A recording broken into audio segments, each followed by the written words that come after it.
Hemos hablado en los tres capítulos de cómo nos ha venido hablando acerca de esa iglesia como ese misterio revelado, como eso que no se entendía y que ahora se entiende. Y la pregunta que yo me haría es si nosotros realmente estamos entendiendo la bendición del Señor. O sea, si realmente nosotros alcanzamos a entender, porque sí, hablamos y bueno, sí, gloria a Dios, nos eligió, nos selló, nos apartó y todo, pero y tal vez no faltará que digamos, pero yo necesito es plata. Pero yo necesito es que me sane de esta enfermedad. O yo necesito es que me arregle el matrimonio.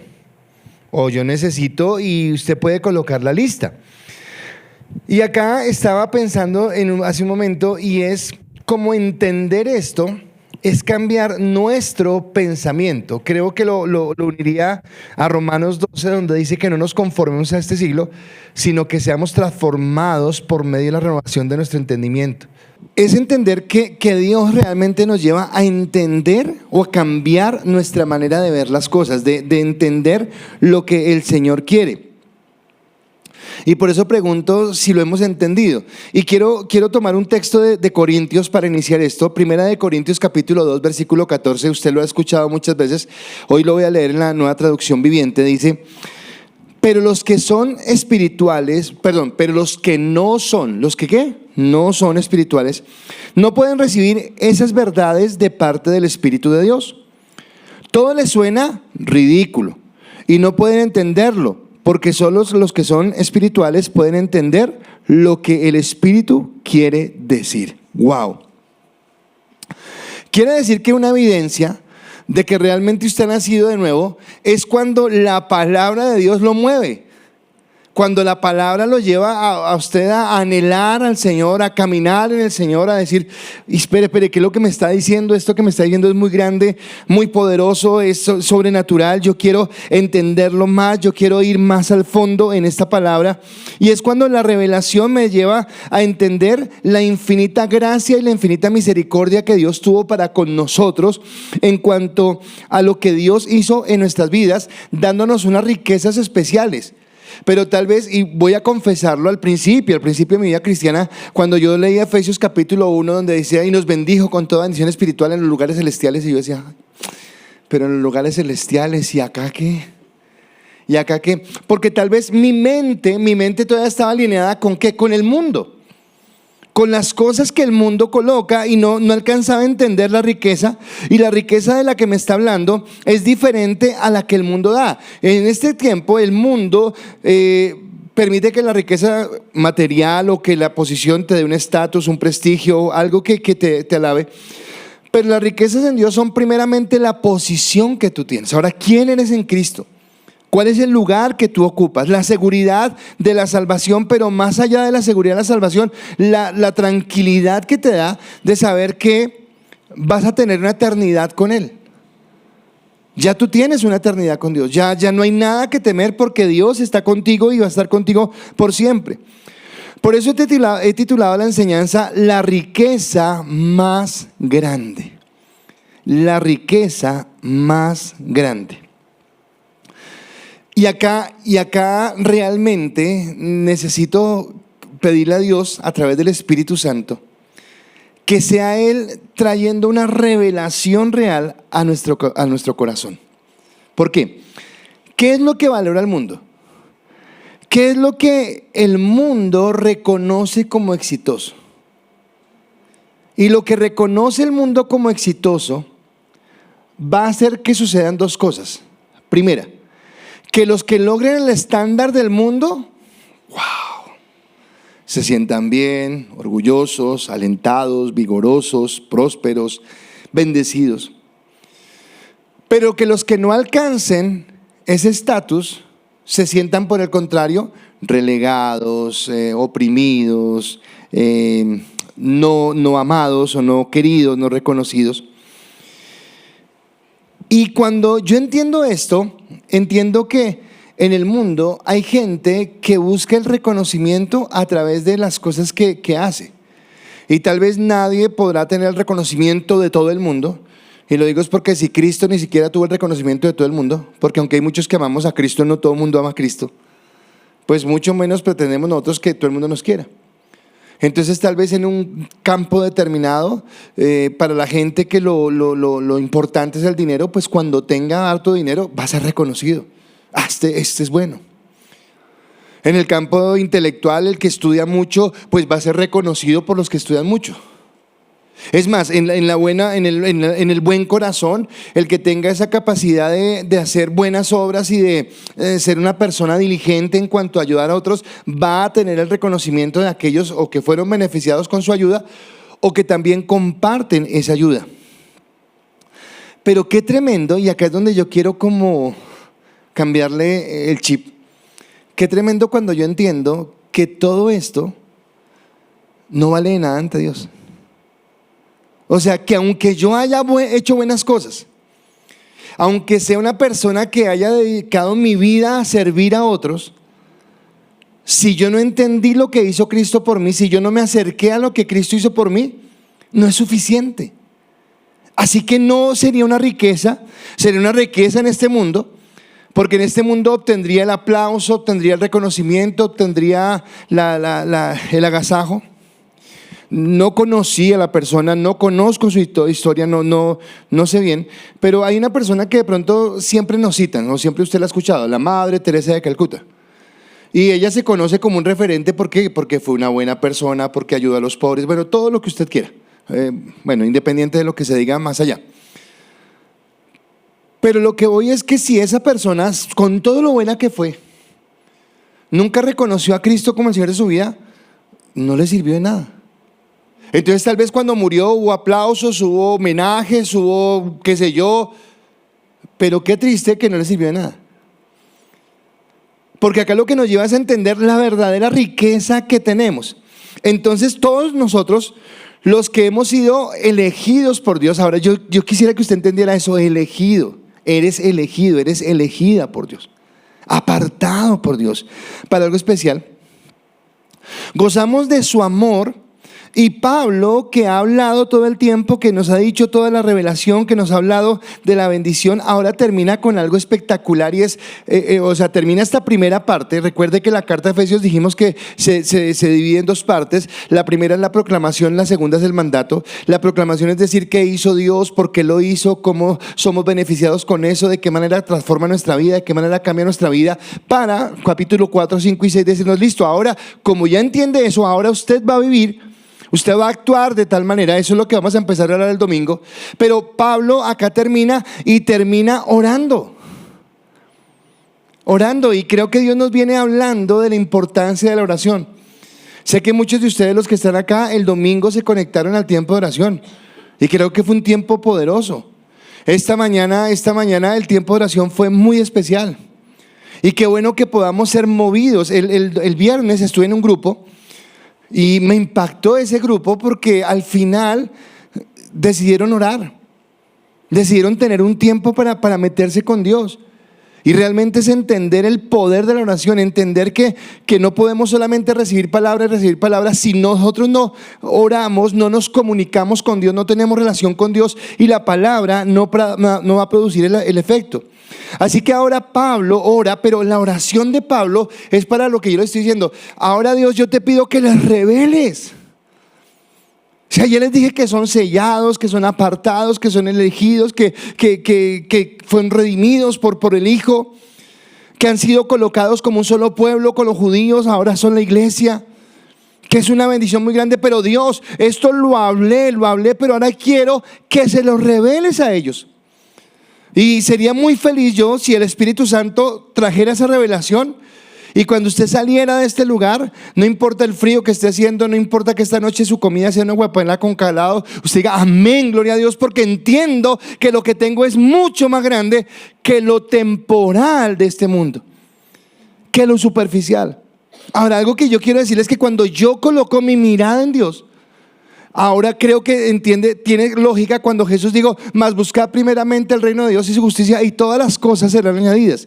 O sea, ¿a qué me refiero? A cuando yo dejo de valorar las cosas como las valora el mundo y empiezo a valorarlas como las valora Dios. Y esa es la oración que en la última parte está haciendo Pablo. Y en esa oración lo primero que yo quiero resaltar es la riqueza de su Espíritu Santo. Él dice, vea, señores, ustedes tienen la riqueza del Espíritu Santo. Y el Espíritu Santo, ¿dónde está el Espíritu Santo en este momento? Aquí con nosotros. ¿En cuál silla?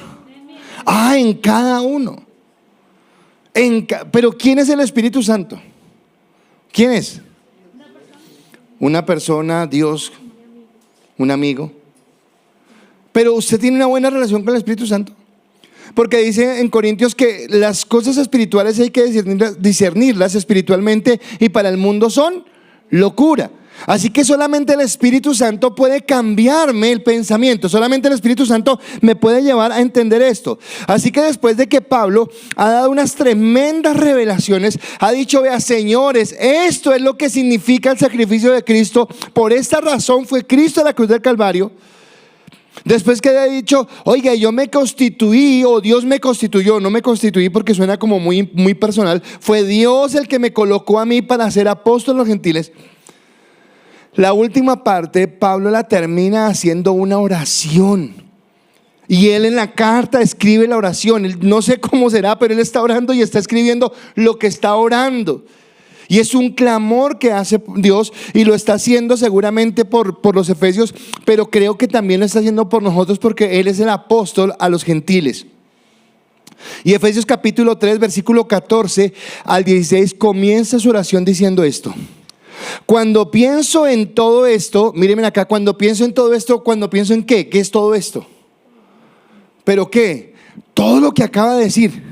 Señores, ustedes son elegidos, apartados, señorados con el Espíritu Santo. No importa la vida de pecado que tuvieran, Dios vino, los perdonó, los restauró, los acercó a su gloria. Dice, cuando pienso en esto, cuando pienso en esa grandeza, caigo de rodillas y elevo una oración al Padre. Ahora Pablo está pensando en los gentiles y está diciendo, Dios, gracias, el creador de todo lo que existe en el cielo y en la tierra.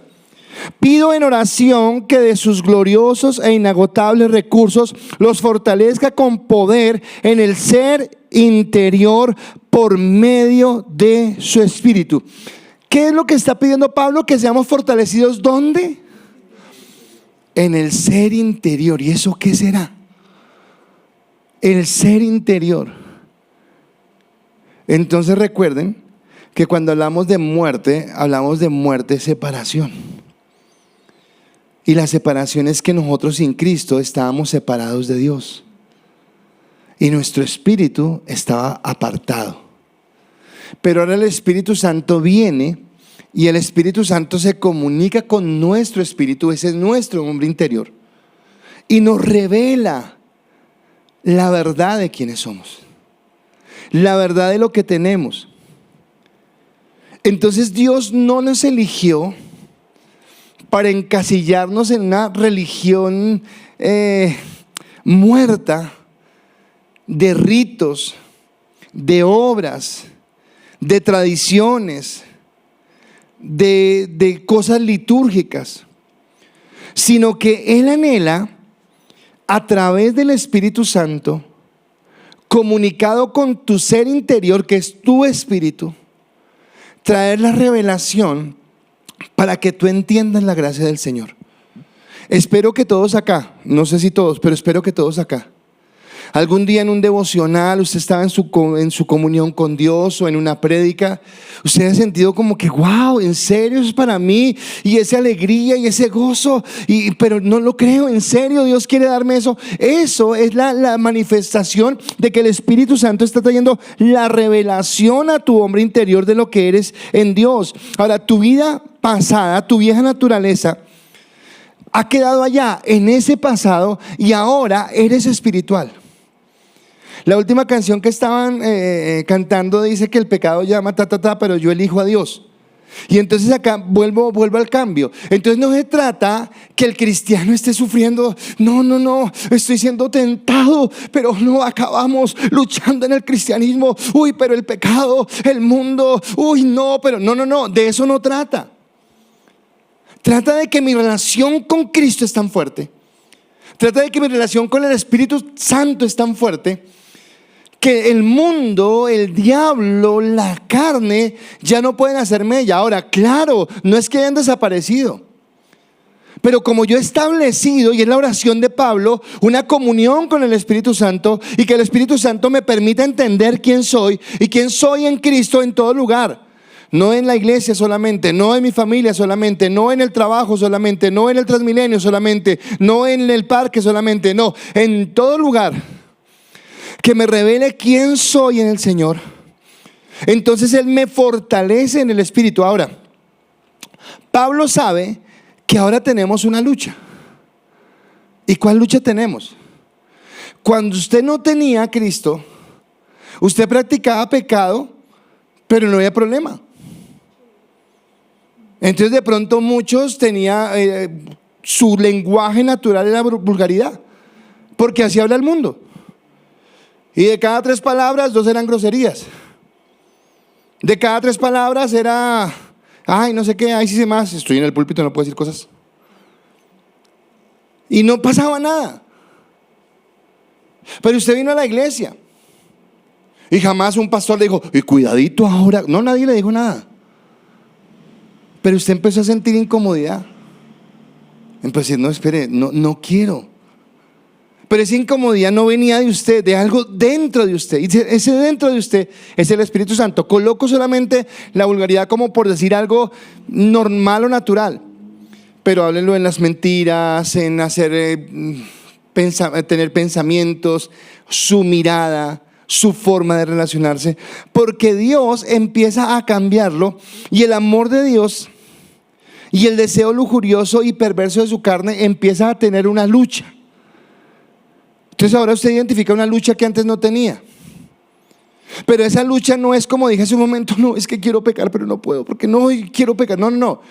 Es que si su carne anhela, pero es más fuerte su hombre interior. ¿Pero por qué es más fuerte su hombre interior? Porque ahora usted tiene una comunión con el Espíritu Santo, con la palabra. Porque ahora usted camina en esa intimidad. Y la intimidad de Dios lo lleva a enamorarse cada día más, a caminar con Dios. Nosotros no podemos crear, como sé yo, un monasterio y decir, por favor, todos los cristianos vamos a meternos acá, solo cristianos. No nos vamos a meter con nadie del mundo para no contaminarnos. No podemos hacer eso. Toca salir, toca trabajar, toca ir a estudiar, y si no hay donde más, pues toca ir a la universidad, al colegio, al trabajo que me salga y yo no puedo evitar que en mi colegio, en mi universidad, en el trabajo haya cosas del mundo, tentaciones, yo no puedo evitarlo. Pero cuando tengo el Espíritu Santo, Él me aparta, Él me bendice, Él me guarda, Él me permite estar en esa bendición. Y de esa lucha que hay entre la carne y que hay el Espíritu, Pablo también la habla, pero la habla en Gálatas. Y Gálatas 5, 16, 17 dice, digo pues, andad en el Espíritu. ¿Qué es andar? Andar en el Espíritu es caminar con el Espíritu, escuchar al Espíritu, estar atento al Espíritu y no satisfagáis los deseos de la carne. Porque el deseo de la carne es contra el Espíritu y el del Espíritu contra la carne, y estos se oponen entre sí para que no hagáis lo que queréis. Quiere decir que ahora nuestro hombre interior, ¿qué quiere hacer? Agradar a Dios. Nuestro hombre interior quiere deleitarse en Dios. Nuestro hombre interior quiere amar cada día más a Dios.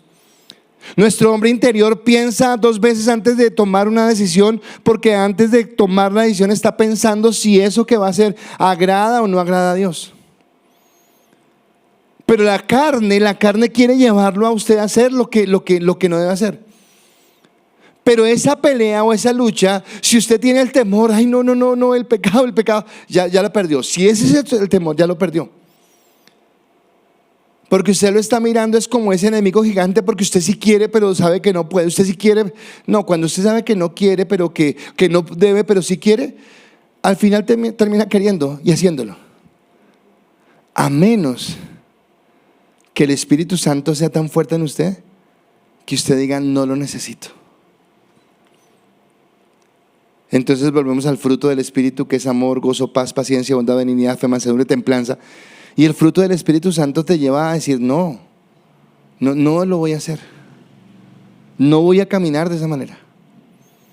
He decidido una cosa en mi vida, y lo que he decidido en mi vida es que voy a servir y voy a amar a Dios. Y entiendo que el Dios omnipotente, que el Dios poderoso, que el Dios de gloria pelea a mi lado. Así que ahora valoro las cosas de Dios superiores a las algarrobas del mundo, a las cosas que el mundo da. Una de las cosas tristes que tiene la experiencia de ser pastor es ver la vida de las personas que se apartan. Y yo quiero decirle que la vida de las personas que se apartan es una vida de miseria, es una vida de agonía, es una vida de dolor. ¿Sabe por qué? Porque después de haber degustado el amor de la palabra, en Pedro es un poco brusco el término, pero dice que es como el perro que vuelve a su vómito. ¿Y por qué vuelve? No estaba afianzado, sí, pero permitió que su carne tomara más relevancia. No alimentó su comunión. Así que Pablo está orando es para que seamos fortalecidos en el poder del Espíritu Santo. Que entendamos que ahora, y esto lo hemos dicho también, como iglesia somos una familia, y somos una familia unida, dirigidos y empoderados por el Espíritu Santo. Pero ese empoderamiento del Espíritu Santo no es el empoderamiento humano, no, es el empoderamiento de tengo dominio propio sobre el pecado, tengo la capacidad de perdonar, tengo la capacidad de amar. Estamos viendo un tema de ética en el seminario, y me encantan las discusiones que salen, porque el asunto es confrontarnos. ¿Qué tanto en las decisiones cotidianas impera mi sentimiento, mi pensamiento, y qué tanto impera la palabra de Dios? Y ayer Héctor, sobre todo Héctor, colocó algo que lo compartí con alguien, porque a Héctor le tocaba un tema y era con respecto a la pena de muerte. Entonces, ¿qué opinábamos sobre la pena de muerte en este tiempo? Sabiendo y entendiendo que la vida de Dios, la vida le pertenece a Dios y es algo digno. Así que si decimos no al aborto, si decimos no a la eutanasia, pues estamos diciendo que no tenemos ningún derecho sobre la vida humana. Y Héctor tocaba un punto y él decía, y nosotros espiritualmente podemos estar de acuerdo, pero si al que detienen es un malhechor, y ese malhechor es un violador, y ese violador atentó contra alguien de mi familia, ¡ay!, viene el sentimiento y viene la palabra. Porque entonces yo estoy de acuerdo con la palabra siempre y cuando no toque a miembro de mi familia. No, es que no es así como funciona. La palabra es la palabra. Pero ¿quién me da a mí ese convencimiento? ¿Quién me lleva a mí esa revelación? Solamente el Espíritu Santo. En mi propia prudencia, en mi propia carne no puedo. Es cuando yo camino en el poder del Espíritu Santo. Así que la primera riqueza de la que habla Pablo y por la que está orando es para que nosotros podamos tener la unción del Espíritu Santo. Y como dijo Martica hace un momento, deberíamos realmente trabajar en hacer del Espíritu Santo nuestro amigo, en afinar nuestro oído al Espíritu Santo. Hoy en día no, porque los chinos tienen Spotify y no sé qué, pero los viejitos recuerdan cuando sintonizábamos la radio, que eso es sin radio, cadena, caracol. Ay, ya cogió bien. Le pregunto a usted cómo escucha el Espíritu Santo. No, sintonice. Dios te dice, wow, ya, ahora sí. Y tal vez lo que escuches no te va a gustar, o no es que no te guste a ti, no le va a gustar a tu carne, pero a tu espíritu le va a fortalecer, le va a bendecir. Así que la primera riqueza que tenemos es el Espíritu Santo.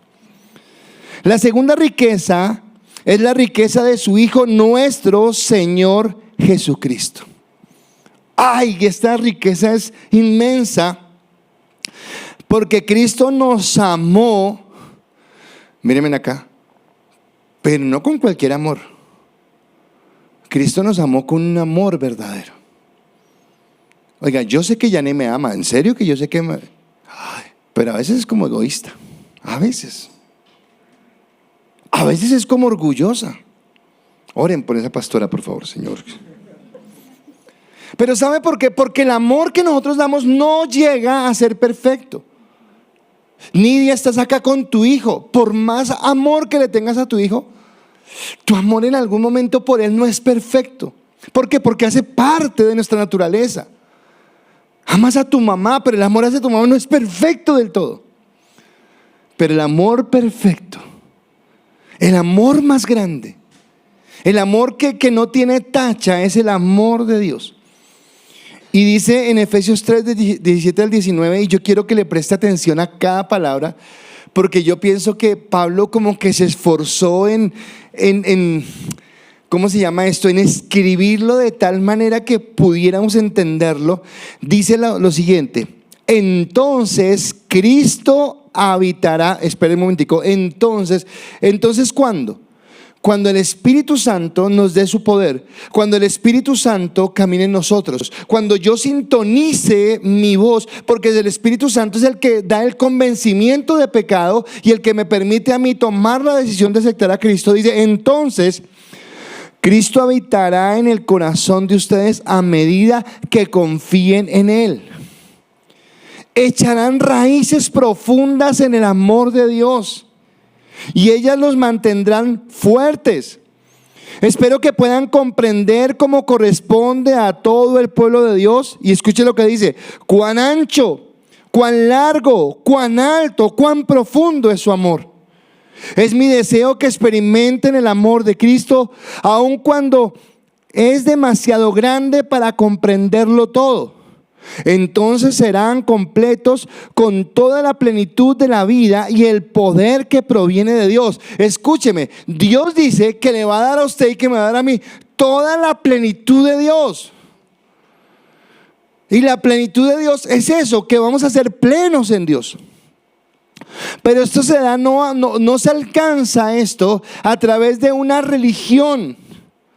Se alcanza a través de una relación con el Espíritu Santo, y con el Espíritu Santo que me lleva a comunicarme con Dios. Ahora, Cristo habita en nuestros corazones. ¿Por qué? Por la fe. Porque yo he creído, porque el Espíritu Santo colocó en mí la fe para creer y habita en mí. Pero aunque Él habita en mí por la fe, el fundamento de esa relación no es la fe.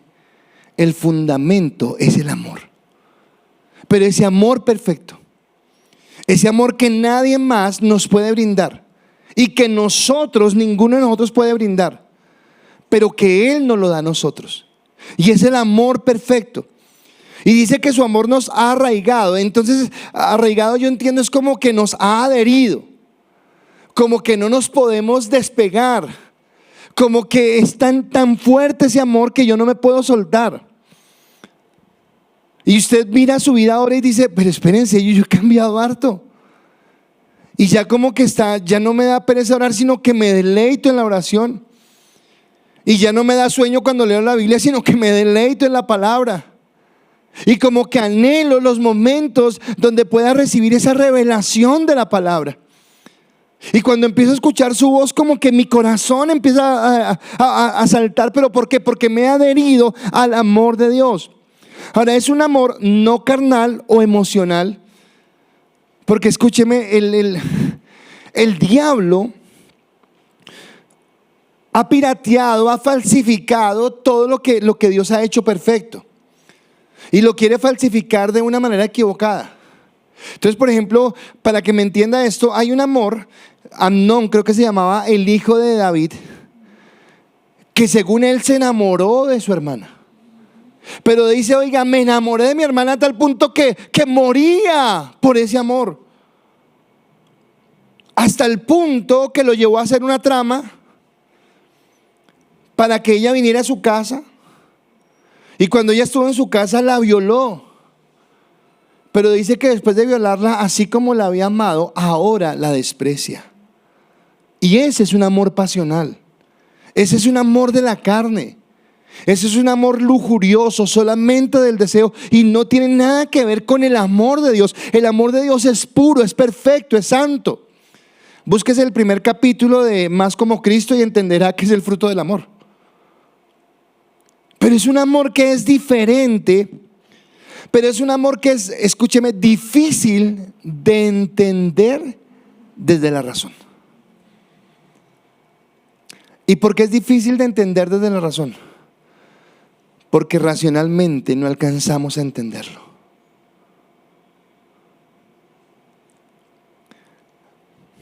Usted es consciente de quién es usted. Usted es consciente de las cosas que usted piensa. Usted es consciente de los sentimientos que a veces ha tenido. Usted es consciente que a veces se desconoce. Uy, ¿yo qué hago pensando esto? ¿Qué hago sintiendo esto? Y aún así Dios nos amó. Y aún así Él nos amó. Aún así Él colocó su gracia por mí. Ahora, ¿entendemos que Él nos ama? Entonces yo hice esa pregunta y respondí, ¿entendemos que Él nos ama? Y dije, sí lo entendemos. ¿A qué me refiero? Sí, claro, yo entiendo, porque ya me lo han explicado muchas veces. Entonces yo entiendo que Cristo fue a la cruz del Calvario por mí y me amó. Ah, ok, listo, yo lo entiendo. Entonces digamos que todo lo entendemos. Viene la segunda pregunta. ¿Entendemos su dimensión? Y ahí sí la respuesta es no. No entendemos. Nuestra mente limitada no alcanza a entender el amor de Dios. Y cuando tú entres en comunión con Dios a través del Espíritu Santo, cuando cumpla lo del punto anterior, que es la riqueza del Espíritu Santo, que te revele la palabra, que te revele la verdad, que te lleve a caminar en la gracia del Señor, tú cada vez vas a quedar más atónito con respecto al amor de Dios. Déjeme decir algo de los fariseos, y esto que voy a hablar de los fariseos, lo voy a hablar de la gente religiosa de este tiempo. Los fariseos pensaban que estaban bien delante de Dios porque cumplían las leyes. Pero lo que hizo Cristo fue desenmascararlos todo el tiempo. Decirles: ustedes son orgullosos, hipócritas, mentirosos. Así que no llevo a eso. ¿Y a qué me lleva? Que cuando yo me acerco a Dios, yo voy a ser más consciente de mi realidad. Y eso me va a llevar a ser más humilde. Me va a llevar a sentir aún amor y compasión por el que no merece la compasión. Vuelvo a lo que decía Héctor ayer. ¿Cómo un padre podría perdonar a un violador si no es solamente a partir del amor de Dios? En mi carne yo no puedo. En mi carne es imposible. Pero solamente si Dios. Pero ¿cómo hago yo para tener eso de Dios? En comunión con Él, en intimidad con Él, en alcanzar la bendición de Dios. Así que en nuestra mente limitada no alcanzamos a entenderlo, porque el amor de Dios no tiene límites. Así que cuando Pablo empieza a decir que largo, que ancho, que no es que Pablo diga: ay, vamos a adorar esto para que suene bonito. No, Pablo realmente está diciendo: vean, no sé cómo hacerles explicar el amor de Dios, pero voy a decirlo de la siguiente manera. El amor de Dios es tan ancho que usted no va a conocer el límite a izquierda o derecha, no va a alcanzarlo, no lo entiende. El amor de Dios es tan largo que usted nunca va a llegar al final de ese amor. El amor de Dios es tan alto que por más que usted intente, nunca va a llegar a esa altura. Y el amor de Dios es tan profundo que por más que usted quiera, no va a llegar allá abajo. Y si es largo, si es ancho, si es alto, o sea, ¿qué nos llena el amor de Dios? El amor de Dios lo llena todo. Y ese amor es el que nos da a nosotros. ¿Lo podemos comprender? No lo podemos comprender, pero a través del Espíritu Santo podemos creerlo y podemos entender, porque ese amor es el que transforma. Y yo pensaba algo en esta tarde y lo coloqué pensando en esto. Porque a mí hay cosas del Nuevo Testamento, no del Antiguo, del Nuevo Testamento, de los evangelios literalmente, que me sorprenden. Entonces yo leo en Marcos y en Mateo se lee en este versículo, que dice que vio a Mateo sentado en el banco de los tributos de los impuestos. Entonces haga de cuenta que usted ve a un funcionario que cobra impuestos sentado en el banco. Y Jesús se acercó y le dijo: sígame.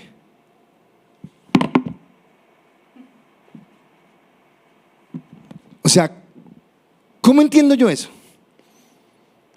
Si no es porque encontró un amor tan fuerte que no se detuvo a reparar en nada. Vamos.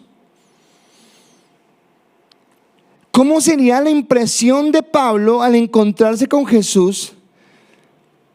Que Jesús le dice, vamos porque yo te mostraré cuánto te toca sufrir por mi nombre, y lo sigue. O sea, no le dijo, vamos porque te voy a bendecir grandemente. No. Dijo, vas a sufrir por mi nombre, pero sígueme.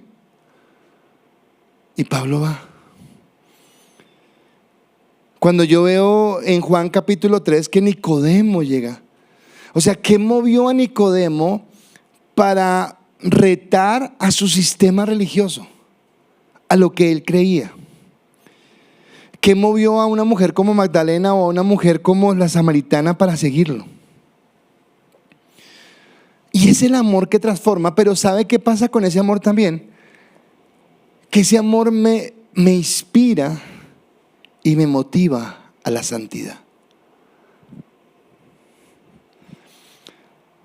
Porque cuando usted realmente ama, usted no quiere que nada dañe ese amor. Porque cuando usted ama, usted busca el bien de la persona amada. Usted busca la honra de la persona amada.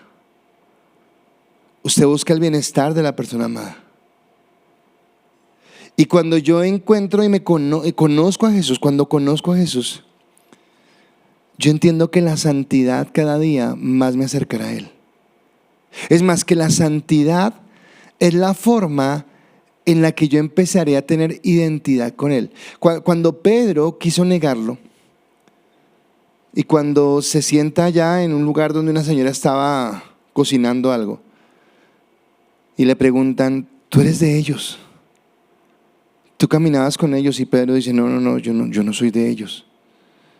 Y la mujer que le contesta le dice, no me engañe, porque su forma de hablar lo delata. Porque usted camina como Él. Así que la santidad ni siquiera es una imposición. Así como el pecado no es, ay, yo del pecado, no, que no me alcance. Tampoco la santidad es, uy, qué duro, no. Es algo que viene de la relación. Entre más me exponga a Dios.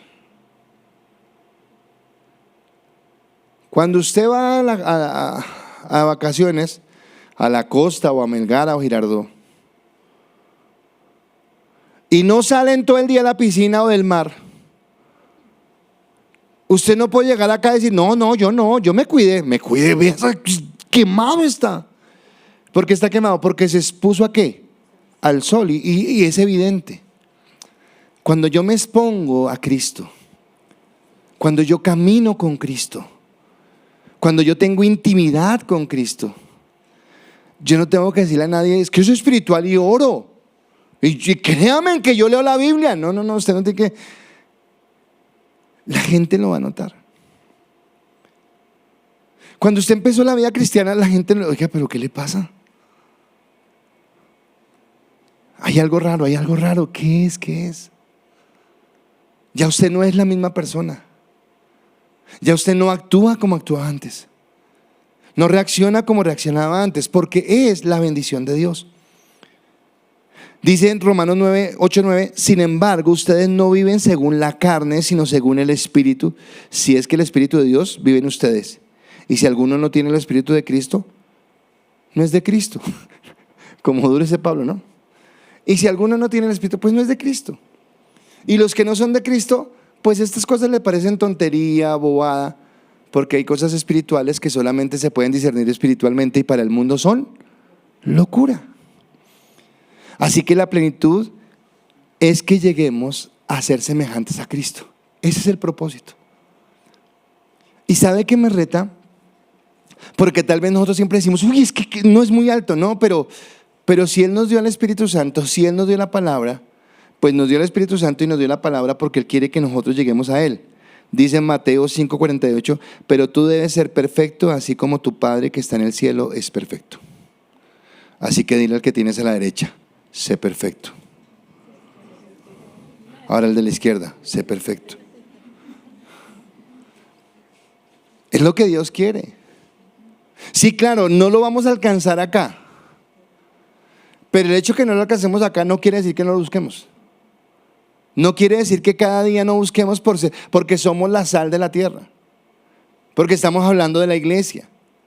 Y porque si la iglesia no marca la diferencia, entonces, ¿qué se supone que marque la diferencia?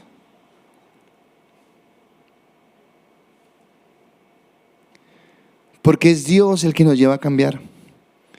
Y mi tercer punto, porque me escribí la noche, la riqueza de que el Padre sea glorificado por su iglesia. Y la tercera, la riqueza de que nosotros como iglesia, usted y yo, glorifiquemos al Padre. Que nuestra vida realmente lo glorifique.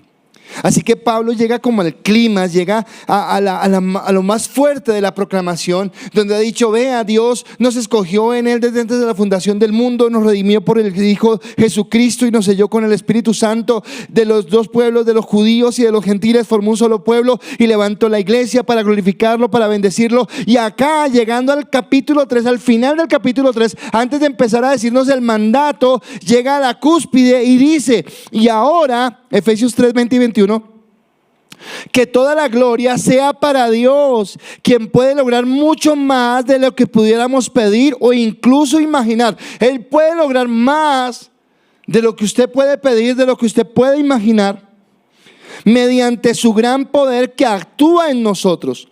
Gloria a Él en la iglesia y en Cristo Jesús por todas las generaciones, desde hoy y para siempre. Amén. Así que Cristo reconcilió al hombre con Dios. ¿A cuáles hombres? A los judíos, a los gentiles, a toda la humanidad. Dice en Efesios 2:7, lo leímos antes: de modo que en los tiempos futuros Dios puede ponernos como ejemplo de la increíble riqueza de la gracia y la bondad que nos tuvo, como se ve en todo lo que ha hecho por nosotros que estamos unidos a Cristo Jesús. Tal vez usted no sea millonario. Tal vez su nombre no aparezca en los grandes titulares de las revistas, de las redes sociales, de los noticieros. Tal vez a usted nadie lo busque para una entrevista. Pero quiero preguntarle, ¿la gente que vive a su lado ve algo diferente en usted? La gente que lo conoce dice: oiga, ¿qué hay en usted? Porque allí, sea su influencia muy grande o muy pequeña, lo que Dios quiere es que donde usted esté, glorifique a Dios. Que la gente sepa que en usted se bendice un nombre. Porque Dios nos redimió con un propósito. Y ese propósito se podría hablar en tres sentidos. Primero, un corazón agradecido. O sea, yo nunca puedo dejar de ser grato delante de Dios. ¿Sabe cuál era el problema de los fariseos? Y por eso no es por obras, para que nadie se gloríe. Que los fariseos pensaban: yo merezco porque yo he hecho. Yo merezco porque yo he hecho. Jesús lo que hace es mostrarnos su grandeza para mirar lo insignificantes que somos y para que entendamos que la gloria le pertenece a Él. Así que la iglesia debe vivir para glorificar a Cristo. Y Dios debe reflejar su gloria a través de la iglesia. Ese es el sentido.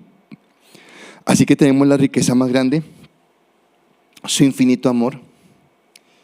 Y este texto yo veo que siempre es malinterpretado. Sí, habla de riquezas materiales, pero Pablo en Corintios cambia las riquezas materiales por las riquezas espirituales y dice en 2 Corintios 8:9: ustedes conocen la gracia generosa de nuestro Señor Jesucristo. Aunque era rico, por amor a ustedes se hizo pobre, para que mediante su pobreza pudiera hacerlos ricos. Así que Dios sí te bendice. Y tal vez cuando yo le hablo de lo que dije al principio, de cambiar nuestra mente, de entender ahora la posición que tengo en Cristo, de entender quién soy en Dios, mis planes cambian, mis metas cambian. Y yo te voy a decir algo que yo lo vivo, pero no te lo puedo explicar racionalmente. Pero cuando tú buscas el reino de Dios, las cosas llegan por añadidura. Dios te bendice. Dios camina contigo. Y no lo digo por mí, acá tengo varios testigos de cómo no me puedo explicar cómo Dios bendice el trabajo de mis manos. Gano lo mismo que gana todo el mundo, trabajo lo mismo que trabaja todo el mundo, pero Dios bendice. Dios permite que haya prosperidad, y es porque tal vez cuando yo entiendo mi posición en Cristo, entiendo que mi lugar no es en esta tierra, sino que hay algo más grande. Y Jesús dice: mas buscad primeramente el reino de Dios y justicia, y todas las cosas serán añadidas. Así que no busca a Dios por las cosas pequeñas, cuando Él tiene lo grande para nosotros. Él se ocupará de la enfermedad, Él se ocupará de la necesidad económica, Él se ocupará de las cosas que necesitamos. Pero puesto los ojos en Jesús, a Él sea la gloria y a Él la honra.